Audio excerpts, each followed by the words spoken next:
chemin du Petit Moulin qui sent la noisette. Nous sommes arrivés à Bouloir. Bonjour Jean-Luc Castevin. Bonjour. Dites-moi, en principe, les papillons naissent des chrysalides, n'est-ce pas? Et là, ils naissent de la torche à plasma. De la torche à plasma, qui elle-même vient d'une cuve à fioul. J'allais dire, nous sommes chez l'homme de fer. Il y a une raison particulière pour les papillons? C'est un beau symbole, le papillon. Je dirais que je travaille autour du papillon, qui est mon thème, qui est devenu presque une identité. On dit souvent, on peut penser que les artistes sont pris entre le marteau et l'enclume. C'est vraiment le cas. L'enclume, c'est le plus vieil outil aussi, outil de forgeron, les forges, le maréchal Ferrand. Le but, c'est de tortiller de la ferraille à chaud, à froid. Alors, on quitte l'atelier, on ne va pas très loin, juste à l'angle du bâtiment, où là, on va finalement comprendre comment on arrive à transformer les bouteilles de gaz. L'œuvre s'accomplit petit à petit. Jean-Luc, expliquez-nous un petit peu, à quoi ça va servir déjà?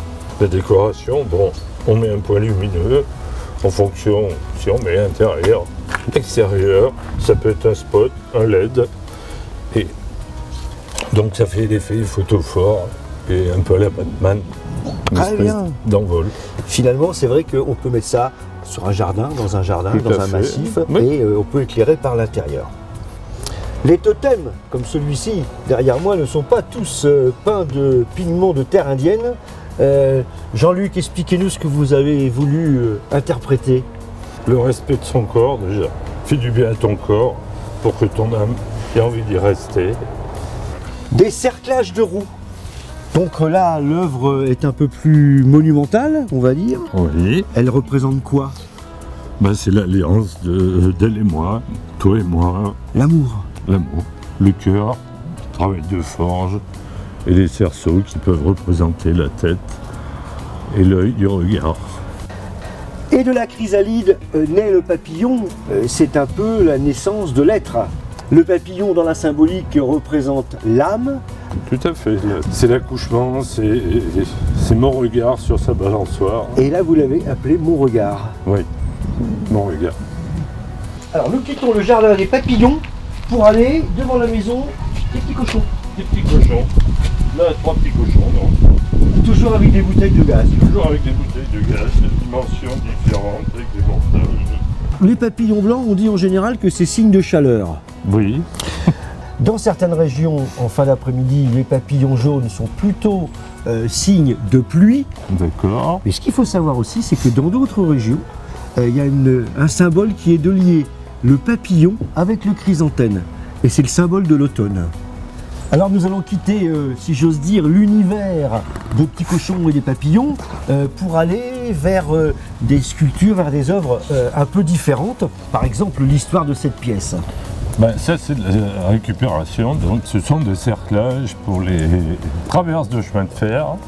J'ai fait ma petite construction qui change effectivement du papillon.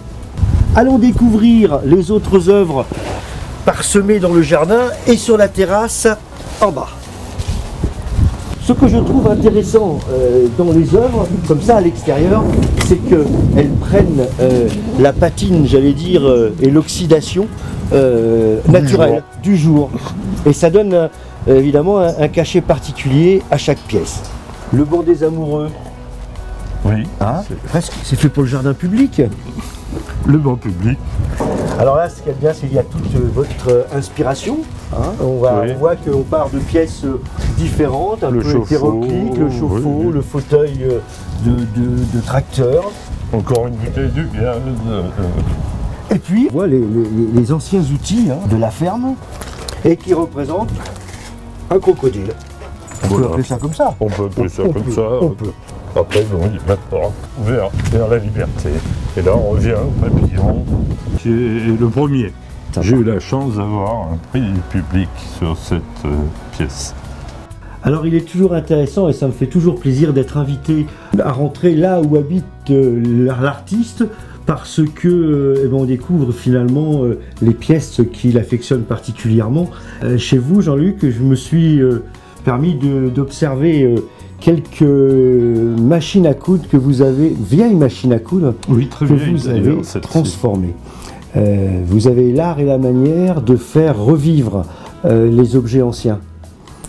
Oui, c'est une particularité aussi, puisqu'effectivement, pour moi, j'aime pas le rejet, donc on donne une seconde vie aux choses. Lorsque je vois cette machine, c'est une pièce de collection des années peut-être 1890-1900.